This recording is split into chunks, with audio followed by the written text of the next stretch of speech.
بسم اللہ الرحمن الرحیم۔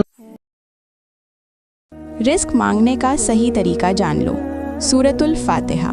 یہ سورہ ہر خیر کی کنجی ہے۔ ہر نماز میں پڑھنا رزق کے دروازے کھولتا ہے۔ دل کا بھروسہ اللہ پر مضبوط ہوتا ہے۔ سورۃ الواقعہ۔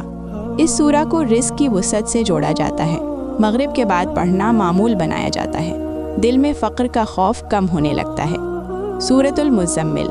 رات کے وقت پڑھنے سے دل نرم ہوتا ہے۔ سحر کی عبادت رزق میں برکت لاتی ہے۔ یہ سورہ اللہ سے تعلق گہرا کرتی ہے۔ سورۃ الطلاق۔ تقوی اور توکل کا درس دیتی ہے۔ اللہ غیر متوقع جگہوں سے رزق عطا فرماتا ہے۔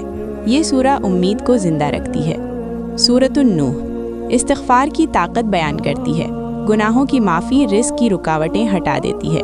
مال اور اولاد میں برکت کا سبب بنتی ہے۔ رزق مانگنے سے پہلے شکر سیکھو۔ شکر رزق کو روکنے نہیں بڑھانے کا سبب بنتا ہے۔ کیا آپ ان سورہ سے اتفاق کرتے ہیں؟